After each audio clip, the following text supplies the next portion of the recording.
नमो सिद्धाणम नमो आयरीयाणम नमो उवज्झायाणम नमो लोई सवसाहुणम। कल रोष्टु और वर्षाभु इन दो शब्दों के बारे में देखा था। कल कुछ लिखने में गलती हुई थी, इसलिए बोलने में भी गलती हुई थी, इसलिए आज उसको पुनः ले रहे हैं।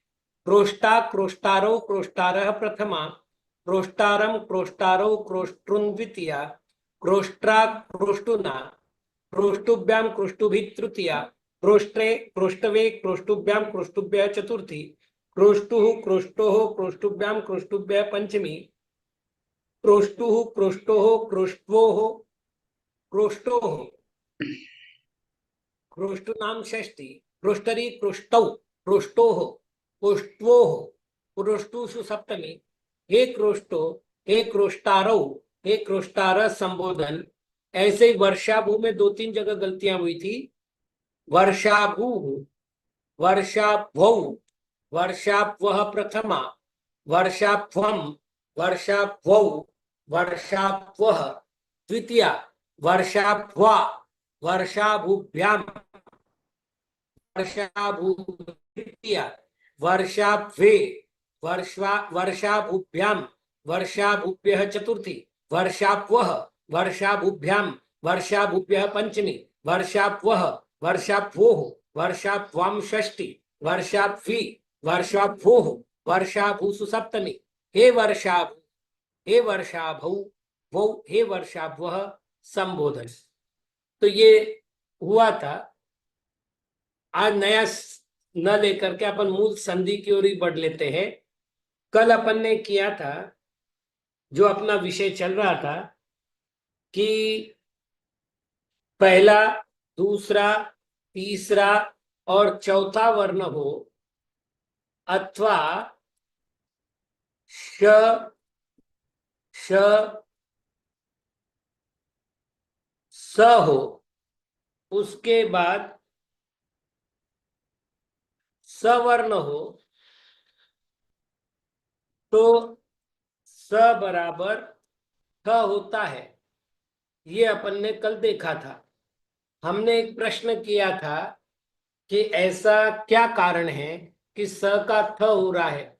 अभी तक तो ये है कि जो जिस वर्ग का है उस वर्ग में होना था। स तो किसी वर्ग में है नहीं, स तो ऊष्म वर्ण है, वर्ग व्यंजन तो है नहीं।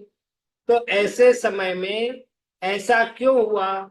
तो इसका उत्तर ये है कि ये जो स है इसके उच्चारण के लिए चार प्रयत्न लगते हैं।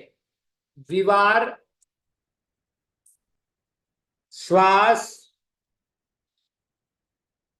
अघोष और महाप्राण, ये स के प्रयत्न हैं। और ये कि यही ठ के प्रयत्न हैं।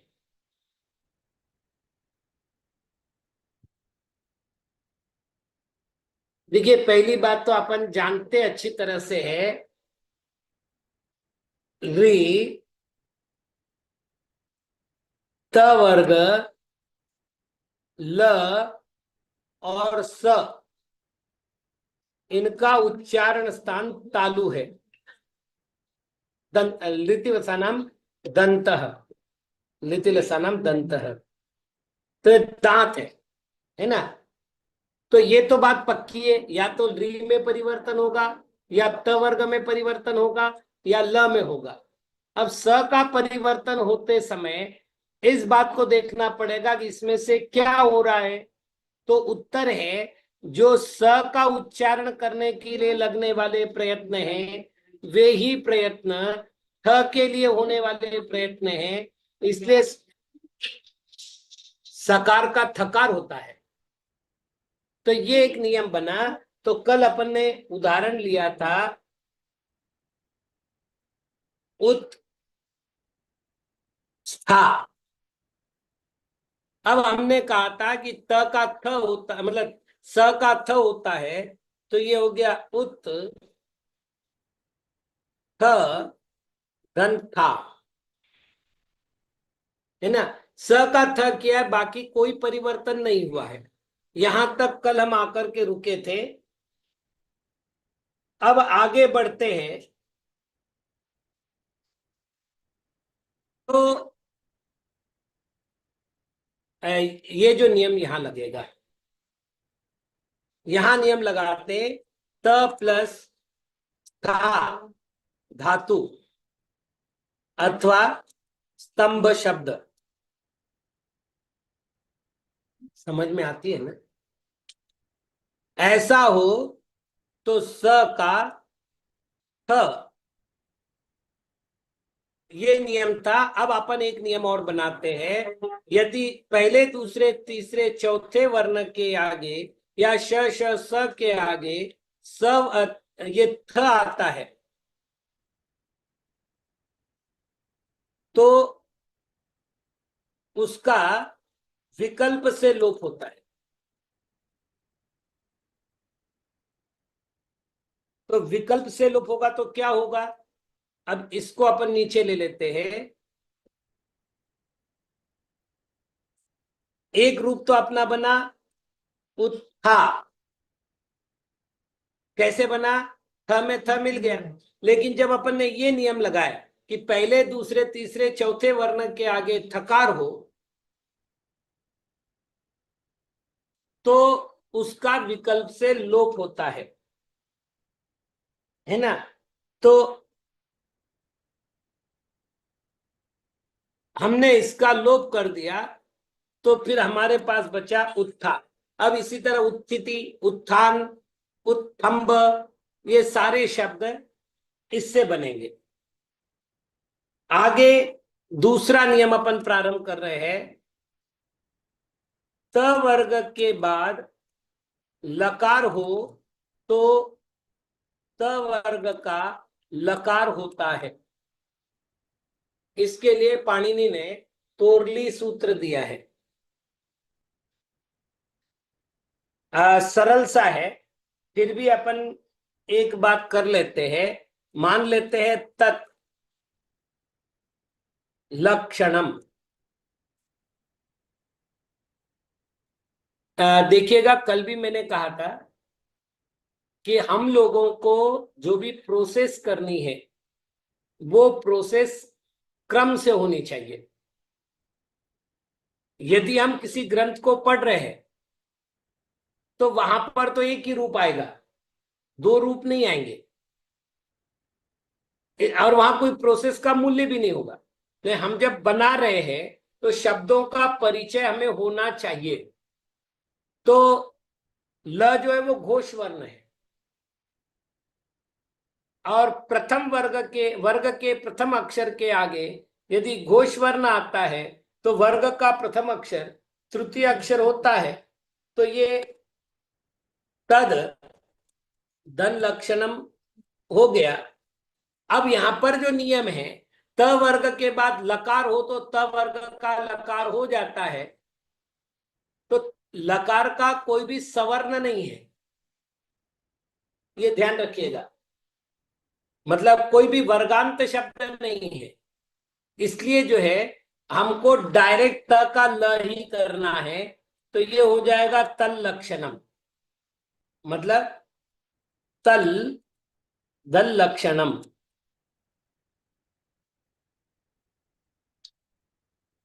लिखने में दो तरह से लिखा जा सकता है। एक तो ये हो गया या ये हो गया। अब ये दोनों भी सही है। आप यूं भी लिख सकते हैं और आप यूं भी लिख सकते हैं। दोनों लिखने में कोई बाधा नहीं आएगी। ये तो लिपि की बात है केवल, कि हमें कैसे लिखना है। अच्छा, अब एक बात मान लेते हैं, इसी उदाहरण को लेवे या इस प्रकार का एक आध उदाहरण और ले लेते हैं। तो अपन कर लेते यत लाभ,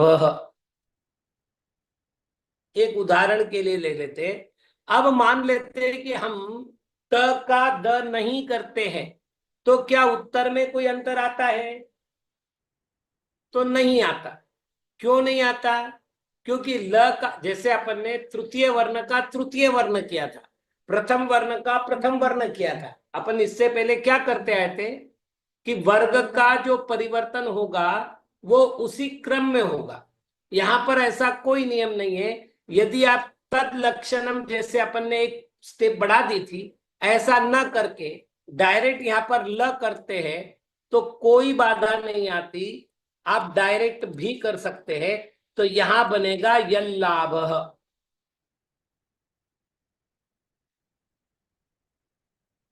अब छोटा सा एक नया विषय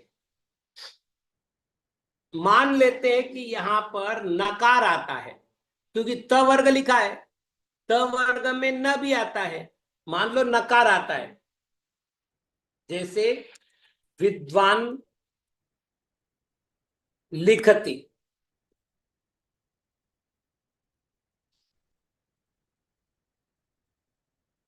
अब प्रश्न है कि फिर क्या हो। तो अपन ने एक प्रकरण देखा था, अनुनासिक और अननुनासिक के भेद से य व और ल दो प्रकार के होते हैं। मतलब यह दो प्रकार का है, अनुनासिक यह, अननुनासिक यह।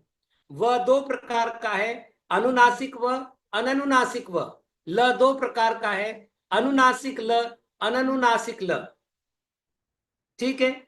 अब त वर्ग का प्रयोग लकार में होना है।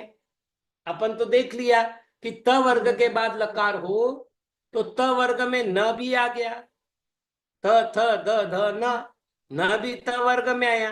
अब न त वर्ग में आया तो इसका ल तो बनना है, लेकिन अनुनासिक का अनुनासिक ही बनता है। इसलिए यहां अपन क्या करेंगे,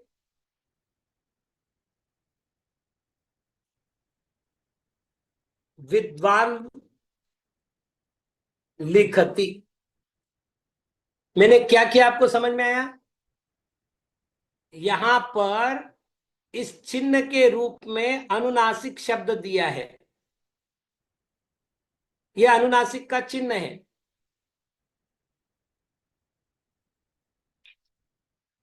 अब इसका उत्तर लिखा जाएगा विद्वान लिखती। और उदाहरण देखते, तान लोकान। त वर्ग के आगे ल है, नियमानुसार ल होना है, किंतु न अनुनासिक वर्ण है, इसलिए अनुनासिक का प्रयोग अनुनासिक में ही होना है। इसलिए अपन करेंगे तान लोकान, और उत्तर लिखेंगे तान लोकान। ऐसे ही महान लाभ है ना, महान लाभ। तो ये समझ में आ गया होगा कि त वर्ग के बाद लकार आता है तो त वर्ग का प्रयोग ल रूप में होते हुए भी कुछ अंतर आते हैं।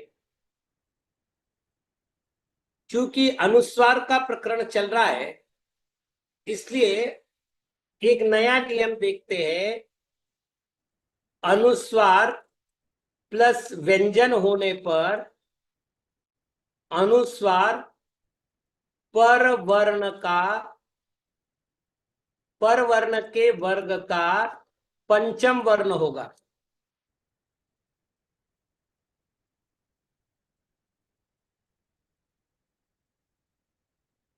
ठीक है। अनुस्वार के आगे यदि पर वर्ण हो, व्यंजन, वर्ग का कोई व्यंजन हो, अपन यहां लिखते वर्ग का व्यंजन अथवा यवल, यवरल।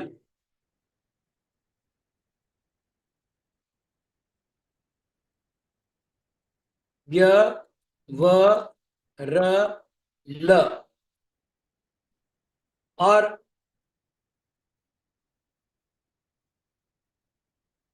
ऐसी स्थिति आने पर अनुस्वार पर वर्ण के वर्ग का पंचम वर्ण होगा। उदाहरण के लिए अपन देख लेते हैं, तो सामान्य रूप से अपन लिखते हैं गुम्फित।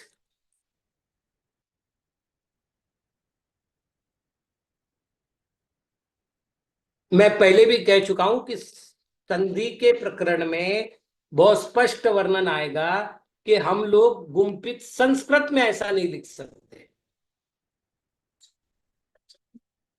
ठीक है ना? तो फिर अपने को क्या करना पड़ेगा? ये तो अनुस्वार के बाद वर्ग वर्ण कौन सा है? फ वर्ण है। फ वर्ण का वर्ग कौन सा है? तो प वर्ग है। प वर्ग का पांचवा वर्ण कौन सा है? म है। इसलिए ये बनेगा गुम्फित।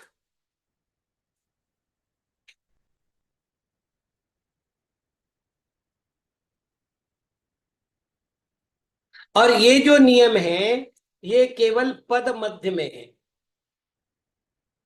पदांत के लिए अभी नियम नहीं है। अब इस नियम की व्यवस्थितता को करने के लिए हमें कुछ बातें देखनी पड़ेगी। पहले ये है कि यदि मकार हो और मकार के बाद मतलब पदांत मकार हो, पद मध्य करो, पद मध्य मकार हो और उसके बाद व्यंजन हो तो मकार का अनुस्वार होता है। पहला नियम ये बनेगा, उसके बिना अगले नियम नहीं बनेंगे। मतलब ये सहायक नियम है। पद मध्य में मकार हो, मकार के बाद व्यंजन हो तो मकार का अनुस्वार होता है। जैसे श्याम दंतः। ठीक। अब देखिए आप, अभी तक श्याम कोई पद नहीं है, इसलिए श्याम के साथ तह जोड़ने के लिए हमें पद मध्य में होने के कारण से मकार का अनुस्वार बनाना पड़ेगा। तो हमने किया श्याम दंतः। अब हम सामान्य रूप से ऐसा लिख सकते थे, है ना? लेकिन अब हमारा वो नियम लागू होगा कि अनुस्वार के बाद वर्ग का कोई भी वर्ग का व्यंजन हो तो यहां पर त वर्ग का पहला व्यंजन है, तो हम क्या करेंगे? अनुस्वार को त वर्ग का पांचवा वर्ण बनाए। अच्छा, पांचवा क्यों बनाएंगे? क्योंकि म जो है वो अनुनासिक है और पांचवे वर्ण जो है वो अनुनासिक है। अपन देख चुके हैं य मंग न न, ये पांचों अनुनासिक वर्ण है। अनुनासिक वर्णों का उच्चारण अनुनासिक से ही होगा, इसलिए परिवर्तन अनुनासिक रूप में ही होगा। तो जब अनुनासिक रूप में होगा तो इसको लिखने की पद्धति ये है। वर्तमान में जब अपन ग्रंथ देखते हैं तो इस तरह के रूप दिखाई दे रहे हैं पुस्तकों में खूब सारे। जैसे आप ये देखो, मैंने यहां पर जब हिंदी लिखी है तो यहां पर मैंने व्यंजन इस तरह लिखे हैं, है ना? लेकिन जैसे मुझे संस्कृत लिखना पड़ेगा तो मैं क्या करूंगा? ये जो ज है ये च वर्ग का तीसरा वर्ण है, च वर्ग का तीसरा वर्ण है, अर्थात च वर्ग का पांचवा वर्ण आता है य। तो ये जो अनुस्वार है ये वस्तु में कहां बदल जाएगा? पंचम वर्ण के रूप में। तो मैं इसको लिखूंगा व्यंजन। ये संस्कृत में लिखने की पद्धति, और जैसे लिखेंगे वैसे बोलेंगे, कोई परिवर्तन नहीं करेंगे।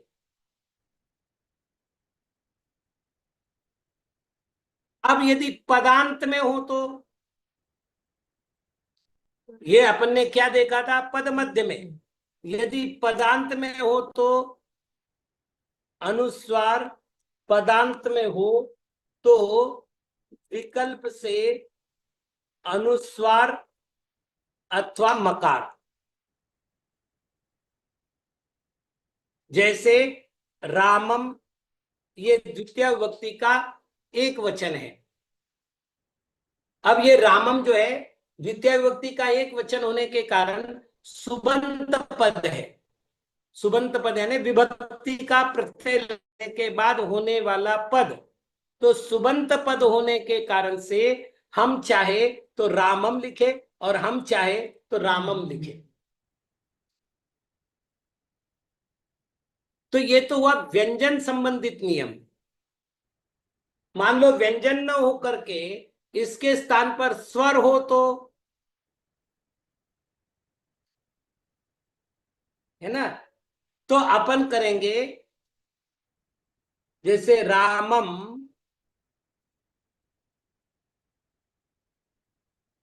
इति।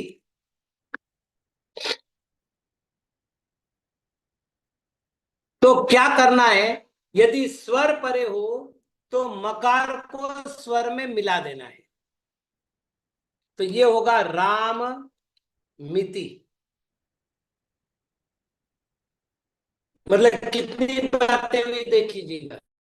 पद मध्य में मकार हो तो अनुस्वार होगा, पदांत में मकार हो तो मकार का मकार भी रहेगा या अनुस्वार हो जाएगा। लेकिन यदि स्वर वो बाद में हो तो हमको नियम से उसके स्थान पर आगे उसका स्वर में मिला करके उच्चारण कर देना चाहिए। तो राममिति, अहम अपि, मैं भी, तो अहम अपि। बस यहां उच्चारण करते समय ध्यान रखना है कि आपको इसके दो भाग करने पड़ेंगे, अहम अपि, है ना। लिखते समय पूरा ही लिखेंगे, बोलते समय में थोड़ा सा ऐसा जोड़ देंगे, अहम अपि। चलिए एक विशेष और, यदि पदांत हो तो ये पद मध्य में हुआ, अनुस्वार, हाँ जी, स्वर के बाद शेष स्वर को पूछ लें। अभी बात करते हैं। अनुस्वार के बाद वर्ग का व्यंजन, मतलब ऊपर का नियम अपन ने नीचे जो की त्यों लिया, लेकिन यहां पर जो कर रहे हैं पदांत में हो तो विकल्प से होगा। जैसे त्वम करोषि, पहले तो ये नियम पहले कर ले हुए, मकार के बाद व्यंजन आने पर मकार का अनुस्वार होता है। तो हमने किया त्वम करोषि। अब प्रश्न है, अनुस्वार के बाद क वर्ग का प्रथम वर्ग है, तो नियमानुसार क्या होना चाहिए, मकार का क वर्ग का अंतिम वर्ण होना चाहिए। तो ये हो जाएगा त्वं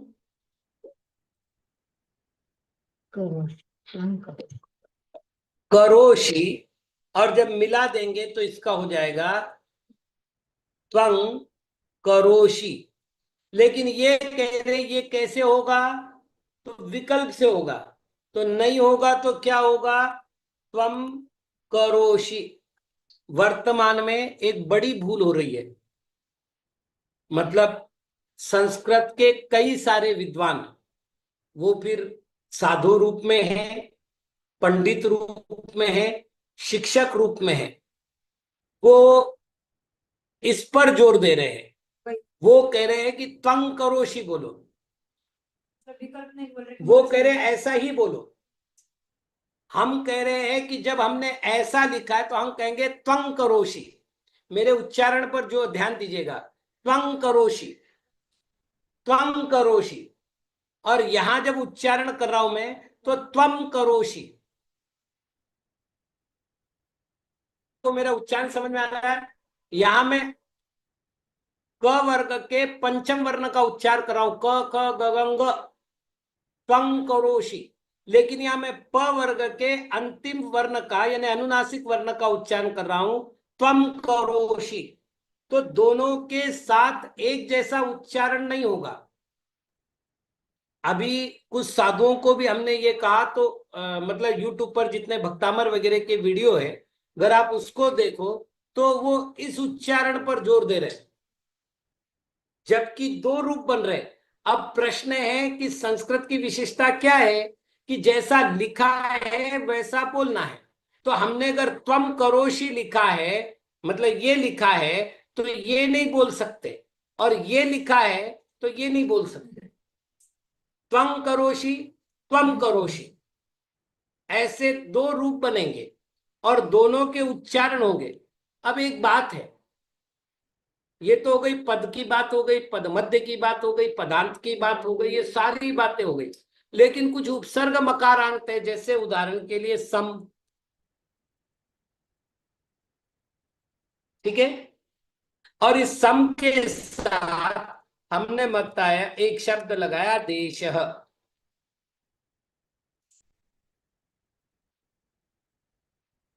हम इस स्थान पर क्या करेंगे, ये एक प्रश्न है।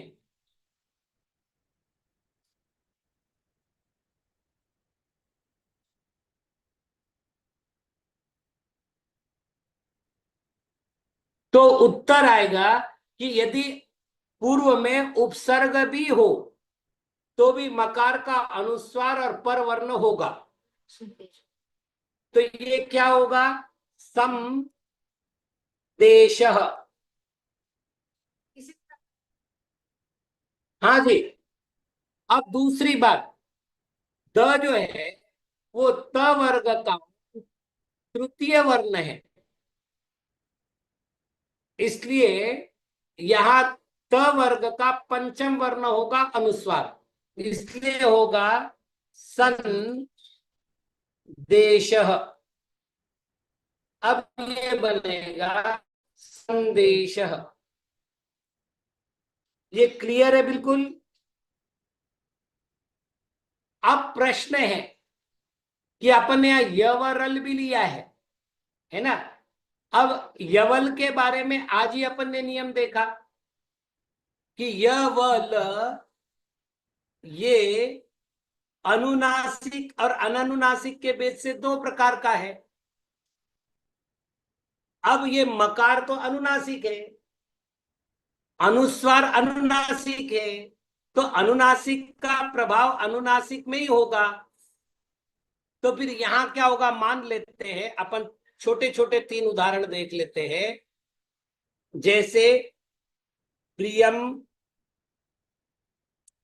वदा, यहां पर व आया है। पहले तो देख लो, मकार के आगे व्यंजन आने पर मकार का अनुस्वार हो गया, प्रियम वदा। अब दूसरी बात, वह किसी वर्ग का अक्षर नहीं है, इसलिए पंचम नहीं हो सकता, है ना। लेकिन वह अनुनासिक है, तो अनुनासिक वह लिखा जाएगा प्रियम वदा।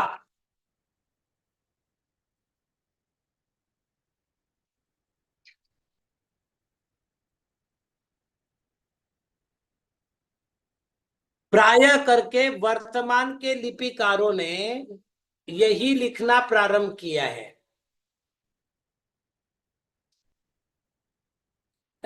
दीदी, प्रियम वदा नाम है,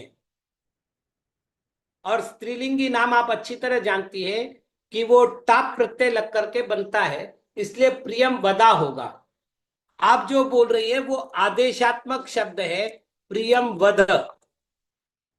ये जो है वद धातु का रूप है, आज्ञा मतलब लोट लकार का रूप है, मध्यम पुरुष का एक वचन।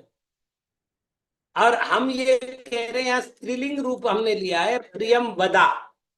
हाँ, जो मैं बता रहा हूं वो ये रूप आपको लिखने में साहित्य में मिलेगा। ये रूप लगभग आज की तारीख में लुप्त है, लेकिन यदि कोई लिखता है तो ये व्याकरण की दृष्टि से शुद्ध रूप है।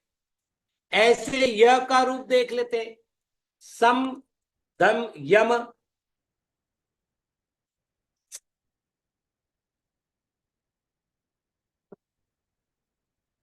तो अनुस्वार तो होना ही होना है, क्योंकि मकार के आगे यह व्यंजन है, तो हमने कर दिया सम धम यमः।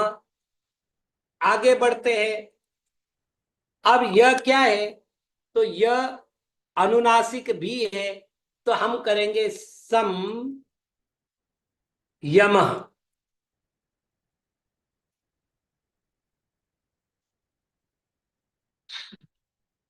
लेकिन वर्तमान में केवल ऐसा ही लिखा जा रहा है। मतलब किसी भी बड़े पुस्तकों में जैन अजैन देखोगे तो ये रूप आपको किसी अपवाद शैली में लिखा गया रूप मिलेगा, बाकी यही रूप लिखा हुआ मिलेगा। ऐसे ही अपन और एक कर लेते हैं, ल का रूप। तो ल का रूप है